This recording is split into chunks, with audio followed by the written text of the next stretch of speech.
Good evening, comrades. I identify as royalty. My pronouns are Her Majesty.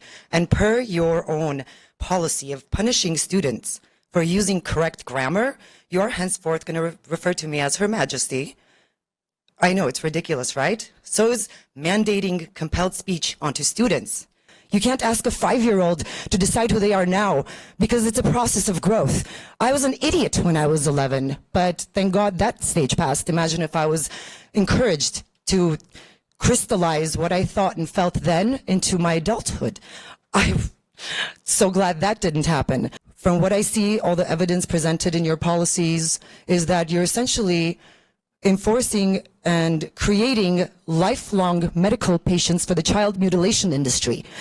This is essentially a crimes against humanity because you're doing it to children.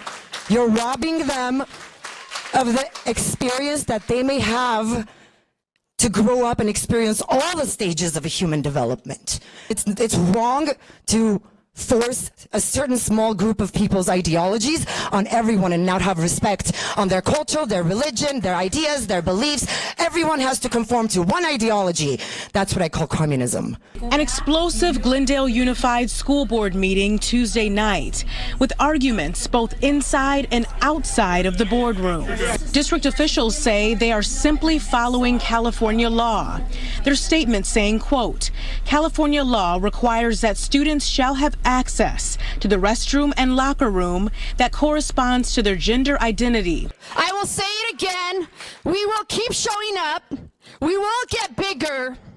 We will fight you to the ground and pull every child from public schools for as long as we need to until our parental and religious rights are respected. It says we are committed to being completely transparent with families about our policies. And then you say you want to clarify some misinformation. Then you state in the locker rooms, male teachers and coaches do not ever enter the girls' locker room or vice versa.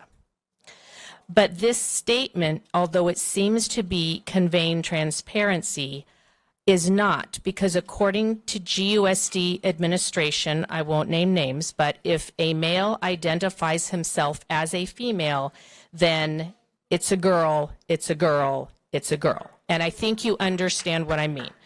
They are saying boys can be girls and girls can be boys. This is a lie.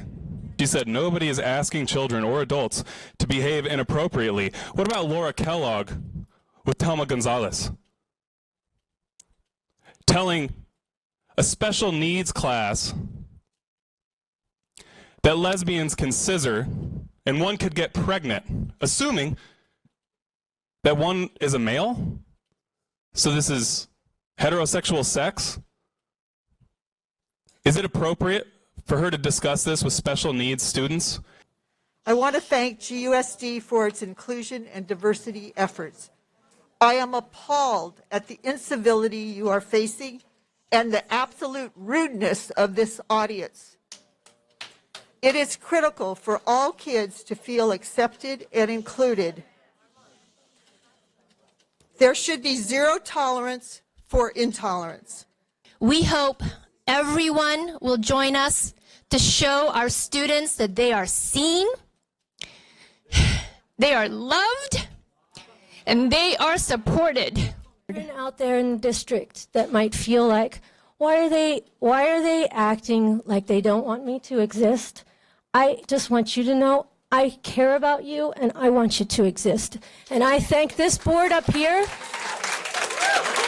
And whether anyone wants to admit that that's what they're saying, in a sense, that's what's being expressed. And sometimes it's the way you say things and you can't be heard.